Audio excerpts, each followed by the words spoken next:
Hello everyone, welcome back to my channel Maths and Statistics Tutor channel. If you like my videos, please like, share and subscribe to my channel and click on bell icon. Today I am going to explain about statistics concept. In my previous video, I have explained about measures of skewness. There are mainly three measures of skewness: Karl-Pearson's quotient of skewness, Bowley's quotient of skewness, and third one is moments. Okay. So in this class I'll explain about Karl-Pearson's quotient of skewness. Okay, the formula for Karl-Pearson's quotient of skewness, and this Karl-Pearson's of quotient of skewness is denoted with SK, and the formula for Karl-Pearson's quotient of skewness is mean minus mode divided by sigma. And one more formula is there. If we know the mode value, then we can go for this formula. If we don't know the mode value, then we can use the formula. Any formula we can use. Second formula is Karl-Pearson's quotient of skewness, which is equal to 3 into mean minus median divided by sigma. And the limits for Karl-Pearson's quotient of skewness are -3 to +3. Okay, now I will explain the problem so that it will be easy to understand.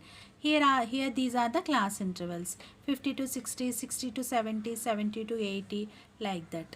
These are the frequencies. Okay, these two they have given. We are finding these now. We need to find these values. Okay, after that we need to find the mean value, mode value, and then standard deviation. We know the formulas: how to find the mean, we know; how to find the median, mode we know; how to find the standard deviation. These three formulas I have explained in my previous videos. Now I am not going to explain clearly these three formulas. Okay, so this frequency table is there. Now we need to find the cumulative frequency. Cumulative frequency means we know 5, 5 plus 8 13, 13 plus 10 23, 23 plus 18 41, 41 plus 25 66, 66 plus 21 87, like that. Okay, these are the cumulative frequencies. After that, mid value, we need to find the mid values. Mid value formula we know: lower limit plus upper limit divided by 2. What is the lower limit here? 50. Upper limit is 60. 50 plus 60, 110, divided by 2, which is equal to 55. Like, by using these class intervals, we can easily find the mid values. So these are the mid values. Okay, after that, now I'm multiplying this f with x. Okay, this is f, this is f. Mid values should denote with x. So multiply these two values. Okay, 5 into 55, which is equal to 275, 8 into 65, which is equal to 520, 10 into 75, which is equal to 750, like that. 4 into 135, which is equal to 540. So these are the fx values. Now I will find the fx square. Fx square means square of these values. Okay, so 275 whole square equal to 15,125. Okay, like that we need to find these values. After that, addition of these values will be 11,630. Okay, addition of these values are 11,72,800. Okay, these are the addition of this value is, these values are 120. So we found all the totals. Okay, here summation f we know, summation fx we know, summation fx square we know. So we need to find the mean, mode and standard deviation. So here, what is the formula for mean? Summation fx divided by summation f. Okay, summation fx divided by summation f. This is the summation fx, this is the summation f. So this divided by this would be mean value. So 11,630 divided by 120, which is equal to mean 96.9. Okay, this is the mean value. Okay,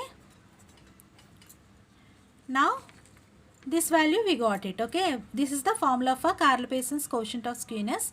This value we got it. Now we are going to find mode value. What is the formula for mode in case of continuous series? In my previous video, I have already explained how to find the mode value in case of continuous series. These are the continuous series, okay. The formula for mode is L plus F1 minus F0 divided by 2F1 minus F0 minus F2, okay. So, this is the formula for finding the mean in case of continuous series. So, first we need to find out the modal value. What is the modal value here?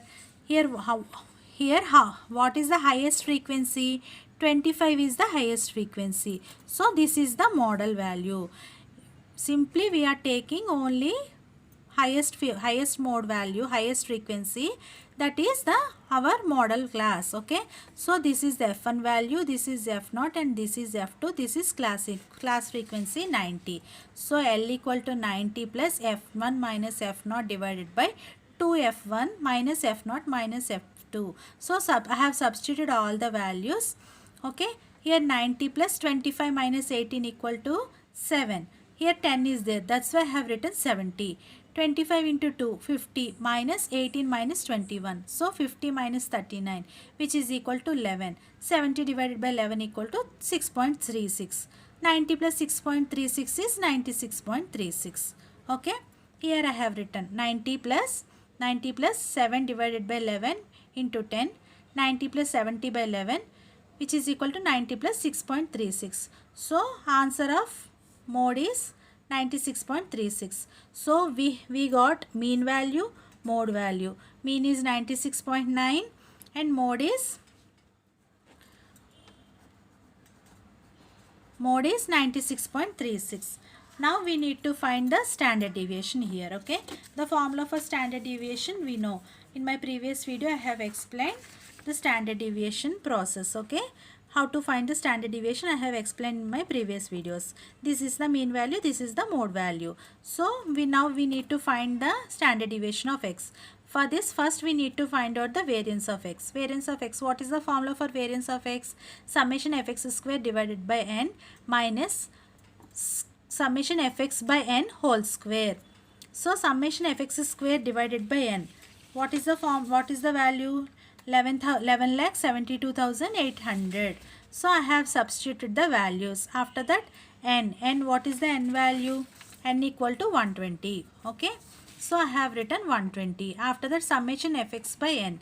Summation fx by n is nothing but mean. So 96.9, okay. 96.9 I have written. So I have solved this problem. I got 380.49. We got variance of x, but we want standard deviation. So from variance we can find out the standard deviation. Simply we need to take the square root of variance so that we will get the standard deviation. Square root of 380.49, which is equal to 90.50. So here we got standard deviation, we got mean, we got mode. So substitute these three values, mean minus 96.9 minus 96.36 divided by 19.50 sigma. So if we substitute these values, we will get 0.029. So this is the method to solve the Carl-Pearson's quotient of skewness. Okay. Hope it's clear. In my coming video, I will explain finding the skewness by using Bowley's quotient of skewness. If you like my videos, please like, share and subscribe to my channel, Maths and Statistics Tutor channel. Thank you.